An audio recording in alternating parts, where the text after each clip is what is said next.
Herzlich willkommen zur Pressekonferenz.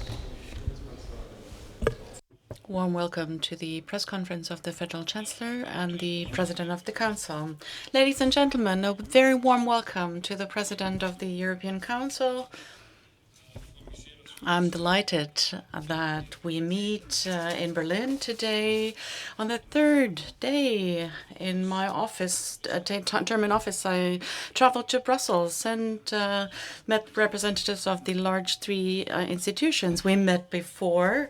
And I'm happy that we have the opportunity to meet today and that we're able to continue our dialogue. So thank you so much, and a warm welcome to the German capital on your tour de Capitale.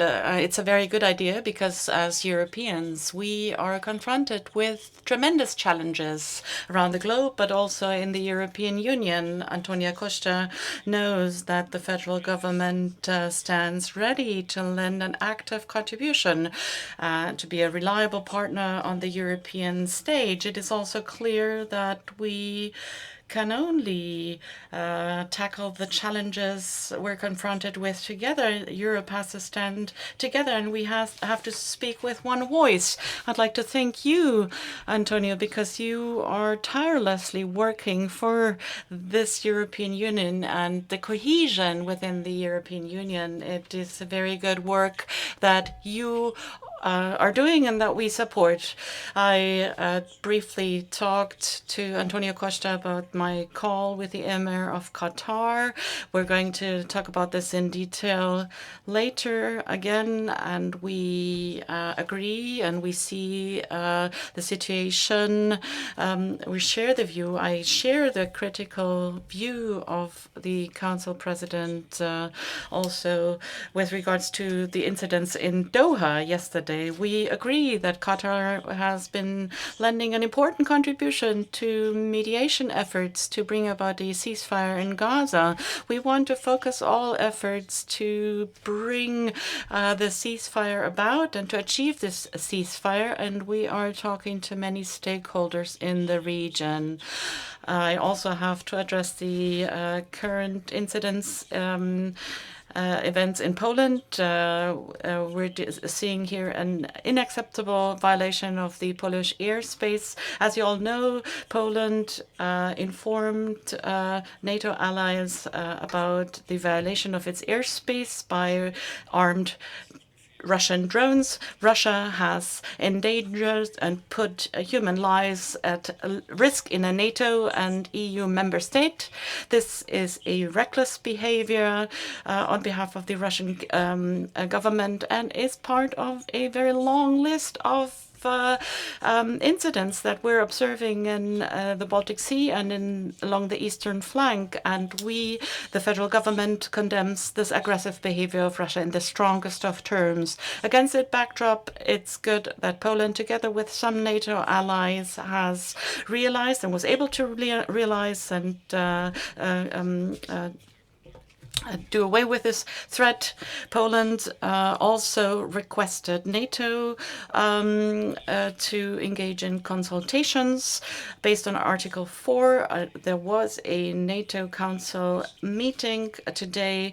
NATO is and remains ready to defend itself, and it has proven this in Poland. Now on to your original reason for your visit. Within your tour, de Capitale, you're meeting almost all of the EU heads of state and government, and this is the right point in time because we're going to have two council meetings, the informal meeting on October 1st in Copenhagen and our regular council meeting end of October in Brussels. Both meetings are going to be very important for Europe. We're going to talk about strengthening European defense capabilities, and this is also going to be a topic on our agenda tonight. And we are going to have to discuss at great detail and lengths about European competitiveness. I want to encourage the European Union to use use the reports at hand, the report on the internal market by Enrico Letta and the report on strengthening competitiveness by the former Italian Prime Minister Mario Draghi, and take these reports seriously. These form the basis for our work, and in order to strengthen the competitiveness, we need to mobilize more private capital in order to emerge from our structural deficits when it comes to growth. We're going to also talk about the competitiveness. The EU has submitted a proposal. We're going to start this discussion. Of course, the European finances need to be viable and sustainable. So these were just some of the important topics on our agenda. You see there are great tasks ahead. I'd like to express my gratitude for our close cooperation also within the European Council, and also we share views aside from regular meetings, and you know that Germany stands ready to lend an active contribution to success in the European Union. And I'd like to thank you for the excellent and very good work as the President of the European Council. Once again, a very warm welcome, and thank you so much. Welcome to Berlin. Dear Chancellor, dear Friedrich, first of all, I would like to thank you, your welcoming, and this opportunity to have a depth and face-to-face exchange on the main political priorities for our European Union. Germany is the key pillar of our union, of our economy, and our capacity to face the different challenges in this world. I'm encouraged about the new dynamism in the engagement in Europe. I believe that they can give Europe a new momentum for our main political priorities. And Germany has been in our efforts to support Ukraine. Your recent pledge to fund 500 million package of military equipment and munitions to Ukraine through NATO is another stark example of these concrete efforts, which will reinforce Europe's security as a whole, because Europe's resilience is tied to Ukraine's resilience. Overnight events in Poland are a clear demonstration of this. We stand in full solidarity with Polish people after the unacceptable violation of their airspace. We are and will remain fully engaged with Ukraine.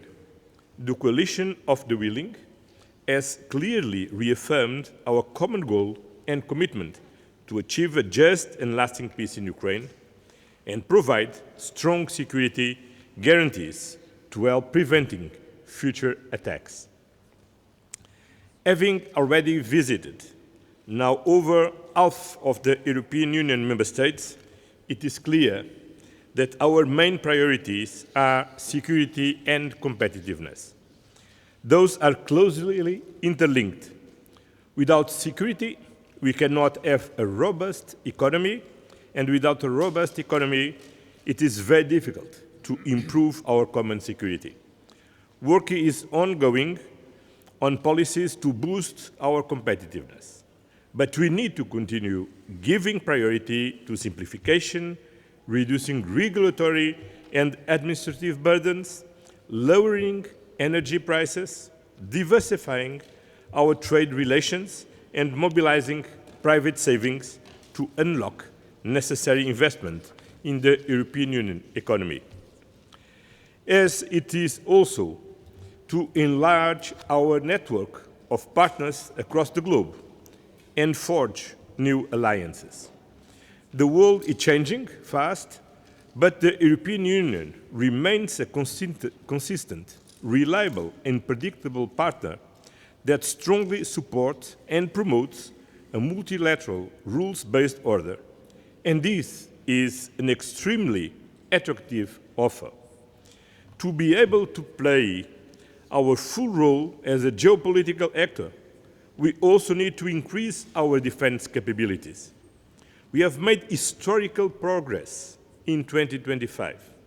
I can only commend the giant steps taken by Germany, and we will continue to do so. The 2 European Council meetings in October will be crucial to accelerate this work. We have an ambitious agenda with clear political priorities, and now we need a European long-term budget that will match this agenda, our ambitions. A budget fit for purpose that will allow us to deliver on our priorities. For this, it is important to prepare well our discussions and have a spirit of collective responsibility when the moment comes to make decisions. This is one of the main topics in my meetings with the 27 leaders during this Tour de Capitale. And once again, thank you very much, dear Friedrich, for this warm welcome. Dankeschön. Herzlichen Dank. Many thanks for that. Vielen Dank, Nina Hase, Deutsche Welle. Thank you very much, Nina Hase, Deutsche Welle. Mr. Chancellor, Donald Tusk today said we have not been as close to this war as we were since Second World War. Do you share this view? And don't we need new ideas in order to improve European air defense in a velocity and speed that is necessary in order to prevent such situations from happening again? I just had a long phone call with the Polish Prime Minister, and he informed me about the attacks in detail, about the attacks of last night, and I share the assessment that it is a serious threat to peace in Europe.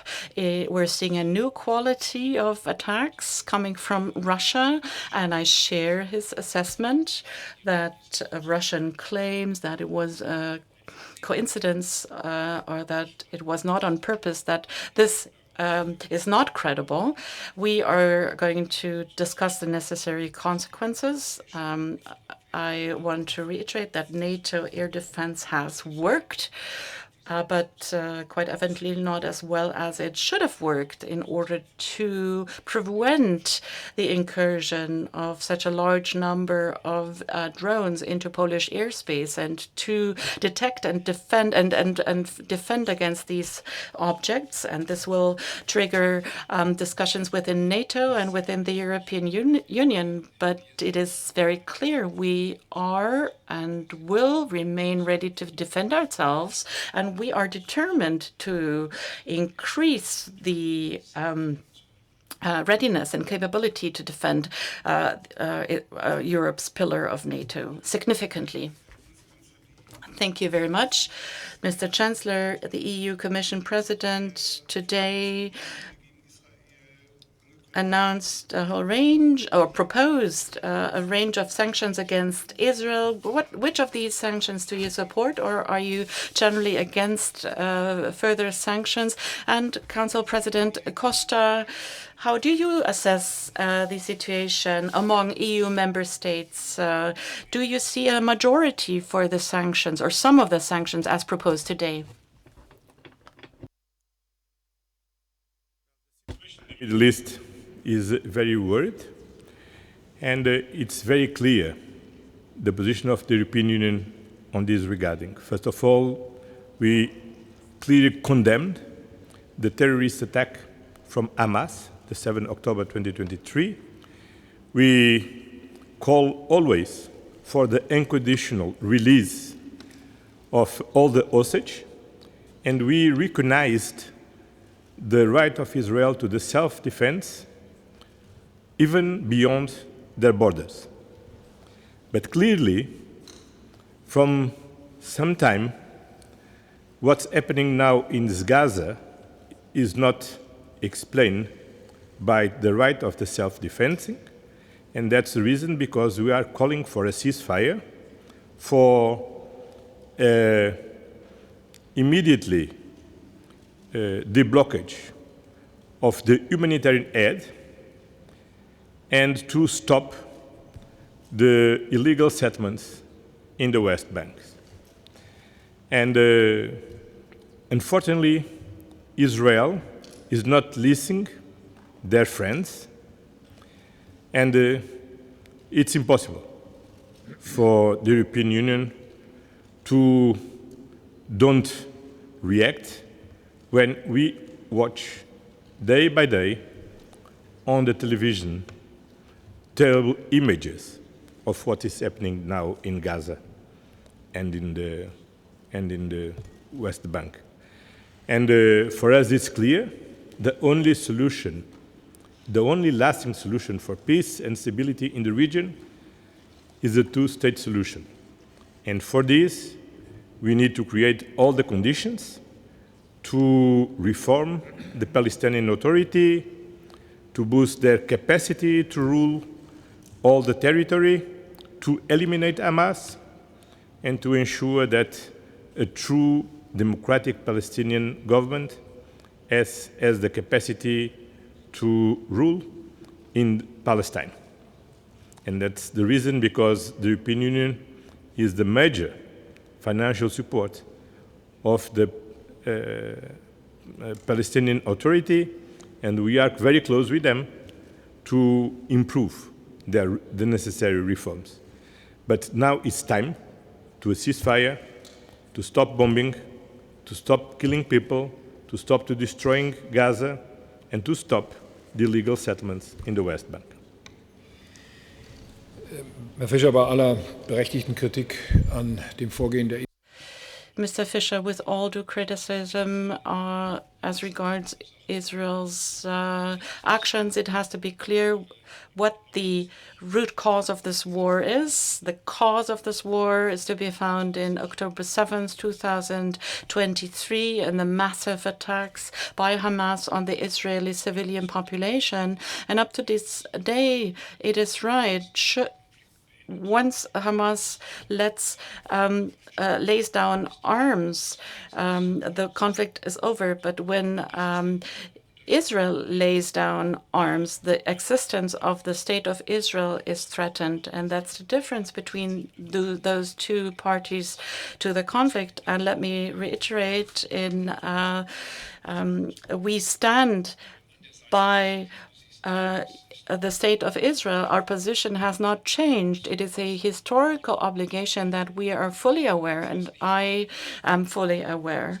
That doesn't mean that we cannot criticize Israel's actions. I did this on numerous occasions in personal talks to the Israeli Prime Minister, but also publicly.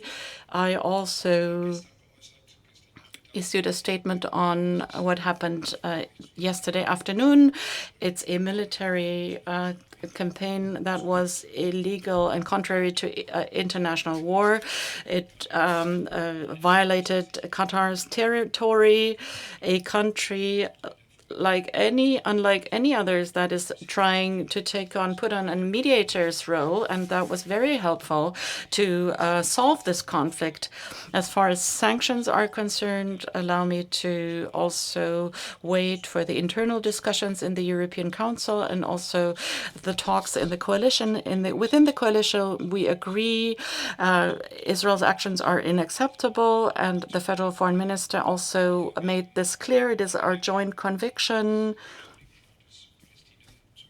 At this point in time, we will not demand the recognition of a Palestinian state. We will not join in what's going to happen at the United Nations because the time is not there to establish a Palestinian state. There are further preconditions that are necessary, but we want to enable the Palestinian Authority to support its people, and this is not possible because the Israeli government does not disburse the financial means that are needed, and this is not acceptable. And we're also talking about this within the council meeting, and also we'll talk to Mrs. von der Leyen about that. Federal Chancellor, Mr. President. Allow me to ask a question on economic topics. Despite the agreement on tariffs, European companies complain that they don't know about what tariffs they need to pay. There are high losses, and can you tell us more about when companies will know how much they have to pay? And are you the president criticized the taxes on Google? Do you fear consequences there as well? On the negotiations on tariffs, I want to reiterate this here. I expect to forge a swift agreement between the European Union and the United States, not only on tariffs that were already agreed upon, but also others. First and foremost is the tariffs on steel and aluminum, because we need to know, because the European economy is suffering, and the insecurities and the high tariffs that continue to be imposed on specific products. I'd like to appeal to the European Parliament. The European Parliament must agree to the agreement so that we have legal certainty for industry in Europe that is affected. Now, on your question pertaining to taxes, to what extent we are able to tax American companies in Europe is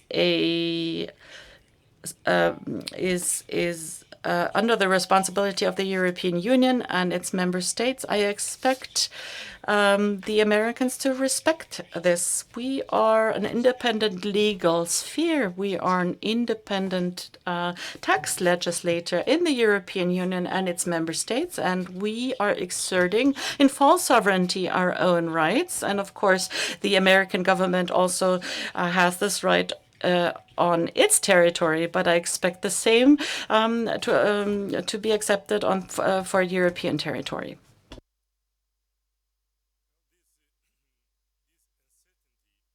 Is undermining economic growth. Tariffs are bad because tariffs means taxes for consumers. We don't like tariffs. It's one of the reasons because we create a single market is to eliminate tariffs among the European member states.